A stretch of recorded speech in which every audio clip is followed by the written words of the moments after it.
नमस्कार, मैं रॉक्सी परवीन और आप सब कैसे हैं। तो आशा करती हूँ आप भी अच्छे होंगे। तो आइए चलते हैं हम लोग वीडियो की ओर। नमस्कार, आज हम लेसन प्लान यानी पाठ योजना को देखेंगे। आज का जो हमारा टॉपिक यानी प्रकरण है वह है वस्त्रों की रंगाई। वस्त्रों को सुंदर और आकर्षक बनाने के लिए उसकी रंगाई प्रक्रिया किस प्रकार की जाती है, उस चीज़ को हम इस टॉपिक में देखेंगे।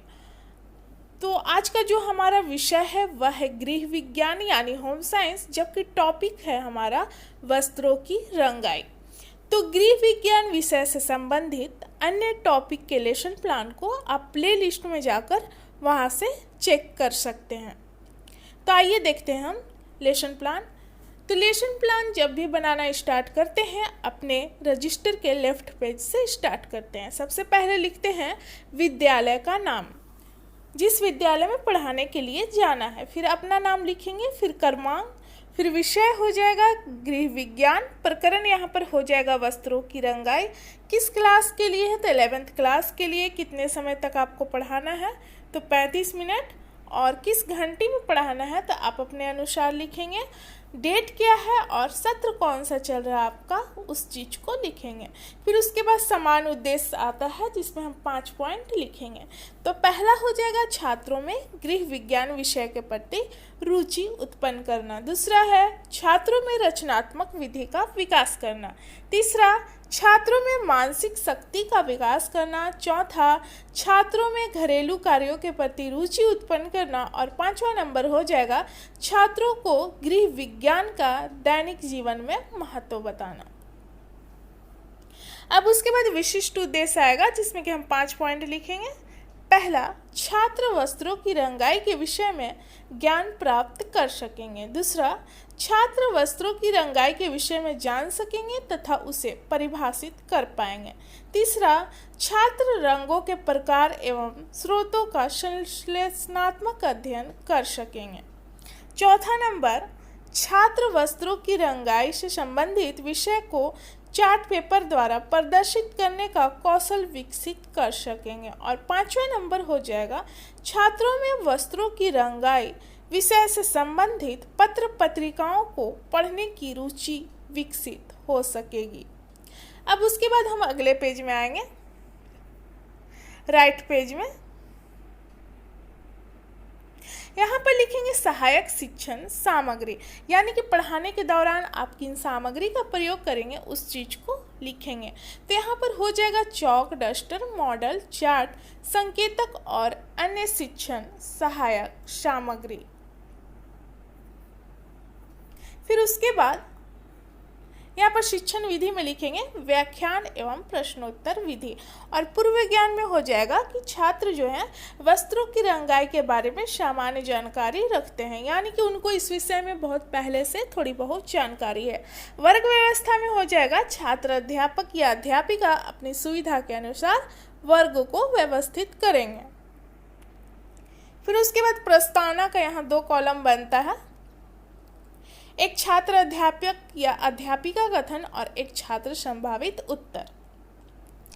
तो ये प्रश्न की संख्या अधिकतम आप 5 रख सकते हैं, और लास्ट जो प्रश्न है उससे हमारा टॉपिक निकल कर आना चाहिए जिस टॉपिक को हमें पढ़ाना है। तो ये प्रश्न और उत्तर दोनों एक दूसरे से संबंधित होते हैं। तो प्रश्न करती हैं छात्र अध्यापिका छात्रों से कि पृथ्वी पर कौन निवास करता है। छात्रों के द्वारा यहाँ पर उत्तर आता है जीव जंतु और मानव। अब उसी से संबंधित हम दूसरा प्रश्न बनाएंगे। छात्र अध्यापिका दूसरा प्रश्न करती हैं कि मानव अपने शरीर को ढकने के लिए किन चीज़ों का प्रयोग करता है। तो छात्रों के द्वारा उत्तर आता है वस्त्रों का। अब वस्त्र से ही तीसरा प्रश्न बनेगा कि वस्त्र का निर्माण किसके द्वारा किया जाता है। तो कंपनी एवं फैक्ट्रियों के द्वारा। फिर चौथा प्रश्न है कि कंपनी द्वारा वस्त्रों को आकर्षक कैसे बनाया जाता है। तो छात्रों के द्वारा उत्तर आता है रंगाई, छपाई एवं परिसज्जा के द्वारा। अब 5वां प्रश्न है कि वस्त्रों की रंगाई से आप क्या समझते हैं। तो यहाँ पर छात्र उत्तर नहीं दे पाते हैं, इसलिए यहाँ पर समस्यात्मक हो जाता है। और हम देख सकते हैं कि जो हमारा टॉपिक है वस्त्रों की रंगाई वो यहाँ पर निकल कर आ गया है जिस टॉपिक को हमें पढ़ाना है। तो उसके बाद हमारा हो जाएगा छात्र अध्यापिका कथन में वस्त्रों की रंगाई, और पाठ की उद्घोषणा में हो जाएगा आज हम लोग वस्त्रों की रंगाई के बारे में विस्तार पूर्वक अध्ययन करेंगे। फिर उसके बाद हम अगले पेज में आएंगे।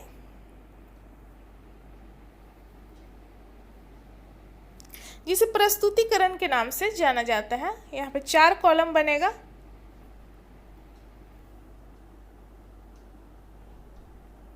एक शिक्षण बिंदु यानी कि जो हमारा टॉपिक है उससे संबंधित पॉइंट, फिर छात्र अध्यापिका क्रियाशीलता में उस पॉइंट की व्याख्या जो क्लास में दिया जाएगा छात्र अध्यापिका द्वारा, उस चीज़ को हम यहाँ पर लिखेंगे। और छात्र क्रियाशीलन में छात्रों का व्यवहार किस तरह का है, किस प्रकार वो उत्तर देंगे, उस चीज़ को हम इस कॉलम में लिखेंगे। और श्यामपट्ट कार्य यानी कि आप बच्चों को समझाने के लिए ब्लैक बोर्ड पर जो लिखते हैं उस चीज़ को इस कॉलम में हम लिखेंगे। तो सबसे पहले जानेंगे रंगाई के बारे में, वस्त्रों की रंगाई के बारे में। तो किसी भी तंतु, सूत या वस्त्र को रंगने के लिए जो प्राकृतिक अथवा कृत्रिम पदार्थ प्रयोग किया जाता है उसे रंग कहते हैं। इस रंग को चढ़ाने के लिए प्रयुक्त प्रक्रिया को रंगाई कहा जाता है। वस्त्रों को आवश्यकता अनुसार परिसज्जा के बाद उन्हें रंगों द्वारा सजाकर सुंदर एवं आकर्षक बनाया जाता है। प्रायः प्राकृतिक वस्त्रों पर रंगाई एवं छपाई परिसज्जा बहुत आवश्यक होती है। वस्त्र में उपस्थित तंतुओं के अनुसार उपयुक्त रंगों का प्रयोग किया जाता है। अब उसी से संबंधित प्रश्न करती हैं छात्र अध्यापिका कि वस्त्रों को सुंदर एवं आकर्षक कैसे बनाया जाता है। तो छात्रों के द्वारा यहाँ पर उत्तर आता है रंगों के द्वारा, रंगाई प्रक्रिया के द्वारा। यहाँ छात्र क्रियाशीलन में देख सकते हैं कि छात्र ध्यानपूर्वक कक्षा में छात्र अध्यापिका द्वारा पढ़ाए जा रहे कथनों को सुनेंगे। और श्यामपट्ट कार्य में देख सकते हैं कि जो वस्त्र की रंगाई प्रक्रिया है ये इसमें यहाँ पर हो जाएगा कि वस्त्रों की परिसज्जा के बाद उस पर आकर्षक रंग दिया जाता है, जिसे हम वस्त्रों की रंगाई प्रक्रिया के नाम से जानते हैं। अलग अलग तंतुओं के अनुसार उपयुक्त रंगों का यहाँ पर प्रयोग किया जाता है। अब दूसरा शिक्षण बिंदु हम देखेंगे रंग के प्रकार। जो रंगाई प्रक्रिया है, वस्त्रों की रंगाई प्रक्रिया है, उससे संबंधित रंगों के प्रकार एवं स्रोत। तो स्रोत के आधार पर 2 भागों में बांटा गया है, प्राकृतिक रंग और कृत्रिम रंग। प्राकृतिक रंग में हम देखेंगे जो कि प्राकृतिक स्रोतों से प्राप्त किया जाता है, जैसे कि पहला नंबर इसमें हो जाएगा वनस्पति रंग। तो इसमें हम देख सकते हैं कि नील, हल्दी, टेसु, मेहंदी आदि आ जाएगा। और जानता रंग में हो जाएगा कि जो जीव जंतु तथा कीड़ों और मछलियों से प्राप्त होता है उसे हम जानता रंग के नाम से जानते हैं। कोकिनियल रंग जो होता है एक प्रकार के घोंघा जाति के कीड़े से प्राप्त होता है, और यह रंग मादा कीड़ों के मृत एवं सूखे हुए शरीर से प्राप्त किया जाता है, और यह काफ़ी महंगा होता है। जबकि टिरियन पर्पल रंग जो होता है, टिरियन पर्पल एक विशेष जाति की मछली के शरीर से प्राप्त होता है। और तीसरा नंबर हम देखेंगे सी नंबर प्राकृतिक रंग में खनिज रंग। खनिज पदार्थों से प्राप्त रंगों को खनिज रंग कहा जाता है। लोहे में सिरका और लकड़ी की राख मिलाकर घोलने से भूरापन लिए हुए चमकीला पीला रंग तैयार हो जाता है। और जो हमारा पहला नंबर था इसमें प्राकृतिक रंग, और दूसरा हम देखेंगे कृत्रिम रंग। तो इसमें आ जाएगा अम्लीय संश्लेषित रंग, उदासीन रंग, और तीसरा हो जाएगा क्षारीय संश्लेषित रंग। तो इसी से संबंधित प्रश्न करती हैं छात्र अध्यापिका कि खनिज रंग कैसे तैयार किया जाता है, उदाहरण सहित बताएं। तो छात्रों के द्वारा उत्तर आता है कि लोहे में सिरका और लकड़ी की राख मिलाकर घोलने से भूरापन लिए हुए चमकीला पीला रंग तैयार किया जाता है। श्यामपट्ट कार्य में देख सकते हैं कि जो रंग है 2 भागों में इसको बांटा गया है, एक प्राकृतिक और कृत्रिम। प्राकृतिक में हम देखेंगे वनस्पति रंग, जानता रंग और खनिज रंग। और कृत्रिम रंग में हम देखेंगे अम्लीय रंग, क्षारीय रंग और उदासीन रंग। अब अगले पेज में आएंगे, यहाँ पर भी 4 कॉलम बनेगा। यहाँ पर जानेंगे हम रंगाई की विधियाँ। जो कपड़े की रंगाई प्रक्रिया है उसकी विधि क्या है, उस चीज को हम यहाँ पर देखेंगे। तो पहला हमारा है साधारण रंगाई। इस विधि में जिस कपड़े को रंगना होता है उसे स्वच्छ पानी में भिगोकर निचोड़कर तैयार रंग के घोल में डुबो दिया जाता है। इस विधि से रंगाई प्रक्रिया में कपड़े को पहले क्या करते हैं कि स्वच्छ साफ पानी होता है उसमें हम भिगाते हैं, फिर उसके बाद हम उसको निचोड़ते हैं, फिर तैयार रंग जो हमारा होता है, रंग को तैयार करते हैं चढ़ाने के लिए, उसमें हम उस कपड़े को डुबो देते हैं। फिर उसे पक्का करने के लिए कुछ समय पकाया जाता है। इस विधि से पूरे वस्त्र पर एक सा रंग चढ़ जाता है जिसे हम साधारण रंगाई कहते हैं। दूसरा है क्रॉस रंगाई। ये वस्त्र जो मिश्रित तंतु से बने होते हैं उन्हें रंगने के लिए इस विधि का प्रयोग किया जाता है। ऐसे वस्त्रों को 2 बार रंगा जाता है। पहली बार एक प्रकार के तंतु पर चढ़ने वाले रंग में रंगा जाता है और दूसरी बार दूसरी प्रकार के तंतु पर चढ़ने वाले रंग का प्रयोग किया जाता है। क्योंकि यहाँ पर मिश्रित तंतु का प्रयोग होता है तो इसलिए यहाँ पर 2 रंगों का प्रयोग किया जाता है। तीसरा देखेंगे बंधेज। इस विधि में डिजाइन के अनुसार कपड़े को धागे से कसकर बांध दिया जाता है और रंग में फिर उसको डुबाया जाता है। बंधे हुए स्थान पर वस्त्र का रंग नहीं चढ़ पाता और बाकी सारे कपड़े पर रंग चढ़ जाते हैं। इस विधि से कपड़ों में मनचाहा डिजाइन दिया जाता है। जहाँ पर रंग नहीं डालना है वहाँ पर कस के धागे से कसकर बांध दिया जाता है, जहाँ डुबोने के बाद फिर वहाँ रंग नहीं पहुँच पाता है। अब चौथा देखेंगे बाटिक। इसमें वस्त्र पर नमूने बना लिए जाते हैं। इन नमूनों के अनुसार जिस स्थान को रंगविहीन रखना होता है उस पर पिघले मोम की तह ब्रश से जमा दी जाती है।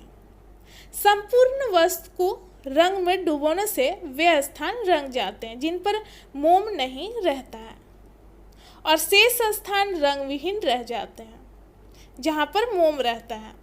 इस प्रकार वस्त्र पर सुंदर नमूने उभर कर आते हैं। तो इस प्रकार हम देखेंगे यहाँ पर कि जहाँ पर मोम का तह होता है वहाँ पर रंग नहीं चढ़ता है और मनचाहा यहाँ पर डिजाइन भी तैयार किया जाता है। तो इसी से संबंधित प्रश्न करती हैं छात्र अध्यापिका कि वस्त्रों की रंगाई के 2 विधि बताएं। तो छात्रों के द्वारा यहाँ पर उत्तर आता है साधारण रंगाई और क्रॉस रंगाई।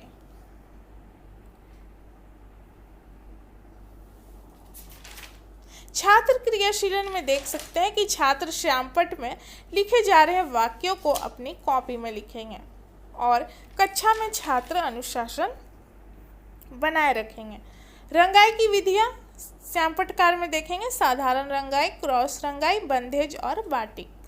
अब उसके बाद अगले पेज में आएंगे, यहाँ पर मूल्यांकन किया जाता है। प्रस्तुतिकरण के समाप्त होने के बाद छात्रों का मूल्यांकन किया जाता है, यानी कि पढ़ाने के बाद मूल्यांकन करना जरूरी होता है।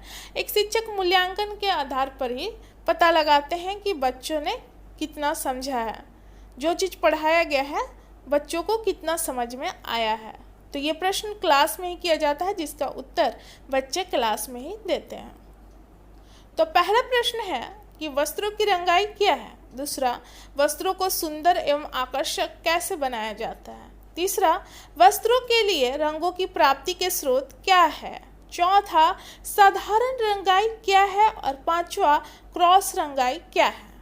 फिर मूल्यांकन के बाद छात्रों का पुनरावृत्ति किया जाता है, यानी कि जो चीज़ पढ़ाया गया है उसको एक बार दोहरा दिया जाता है बच्चों के सामने। तो यहाँ पर पहला नंबर हो जाएगा, वस्त्रों पर रंग चढ़ाने के लिए प्रयुक्त प्रक्रिया को रंगाई प्रक्रिया कहा जाता है। रंगों की प्राप्ति के स्रोत के आधार पर रंगों को 2 भागों में बांटा गया है, एक प्राकृतिक रंग और दूसरा कृत्रिम रंग। तीसरा नंबर है वस्त्रों पर रंगाई प्रक्रिया के अनेक विधियां हैं, जैसे कि साधारण रंगाई, क्रॉस रंगाई, बंधेज व बाटिक आदि। चौथा नंबर है रंगाई की प्रक्रिया द्वारा वस्त्रों को सुंदर और आकर्षक बनाया जाता है। अब पुनरावृत्ति के बाद गृह कार्य यानी कि होमवर्क छात्रों को दिया जाता है। तो पहला प्रश्न है वस्त्रों की रंगाई की प्रक्रिया का वर्णन करें और दूसरा है रंगाई प्रक्रिया की विधियों का वर्णन करें। तो जो लेसन प्लान है हमारा यहाँ पर समाप्त होता है। मिलते हैं अगले वीडियो में। धन्यवाद।